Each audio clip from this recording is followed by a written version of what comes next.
Welcome to ആദി വിത്തമ്മ. ഇതാണ് Kochi restaurant. നമ്മുടെ ഇലയിൽ പൊള്ളിച്ച മീൻ എത്തി. അങ്ങനെ ഞാൻ പറഞ്ഞില്ലായിരുന്നു, നമ്മൾ ആദ്യം പോകുന്നത് ഒരു മലയാളി റെസ്റ്റോറൻറ്റിലേക്ക് എത്താൻ ശ്രമിക്കുകയാണ്. ഉച്ചയ്ക്ക് അവരുടെ ലഞ്ച് ടൈം ക്ലോസ് ചെയ്യുന്നതിന് മുമ്പെന്ന്. എനിവേ ഞങ്ങൾ 3 PM അവർ ലഞ്ച് ക്ലോസ് ചെയ്യുന്നത്. ഞങ്ങൾ 2:47 ഇവിടെ എത്തി. ഇപ്പോൾ കിച്ചൺ ക്ലോസ് ചെയ്യാൻ പോകുന്നത് കൊണ്ട് എല്ലാം കൂടെ ഒരുമിച്ച് അപ്പറ്റൈസറും മെയിൻ ഡെസേർട്ടൊക്കെ ഒരുമിച്ച് ഓർഡർ ചെയ്യണമെന്ന് പറഞ്ഞു.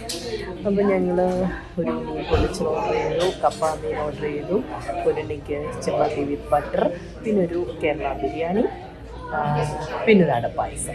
ഇത്രയും സാധനങ്ങളാണ് ഓർഡർ ചെയ്തിരിക്കുന്നത്. വരുമ്പോൾ കഴിക്കാം. പൊന്നുണ്ണി ഫോണിൽ ബിസിയാണ്.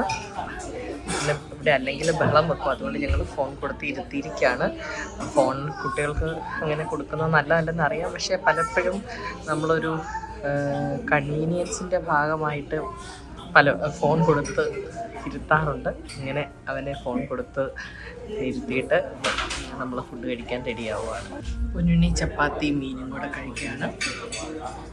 അവന് നന്നായിട്ട് വിശക്കുന്നുണ്ടായിരുന്നേ. എന്നാൽ രാവിലെ ഒരു ക്രോസൻ്റ് കഴിച്ചതേ ഉള്ളൂ. അപ്പോൾ ഞങ്ങളുടെ മറ്റേ അടുത്ത ഐറ്റംസും വന്നു. കപ്പ, മീൻകറി, ചിക്കൻ ബിരിയാണി.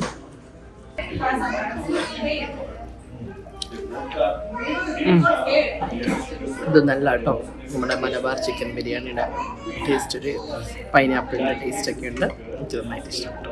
അപ്പോൾ നമ്മുടെ ഡെസേർട്ട് എത്തി, അടപ്പായസം. പിന്നെ നമുക്ക് വയറൊക്കെ നിറഞ്ഞു. ഞങ്ങൾ 2 പേരും കൂടെ ബിരിയാണി ഷെയർ ചെയ്തെടുത്തു. കപ്പ നമ്മൾ ഷെയർ ചെയ്തെടുത്തു. എങ്കിൽ അടപ്പായസത്തിനുള്ള ഇഷ്ടം കൊണ്ട് ഇതോടെ ഓർഡർ ചെയ്തതാണ്. അപ്പം ഞാൻ ഈ അടപ്പായസം കഴിച്ചു. ടേസ്റ്റ് ഉണ്ട്, പക്ഷേ എനിക്ക് അടയുടെ ടേസ്റ്റ് എങ്കിൽ കൂടുതൽ നമുക്ക് അമ്പലത്തിൽ കിട്ടുന്ന അരവണയുടെ ടേസ്റ്റാണ് തോന്നിയത്.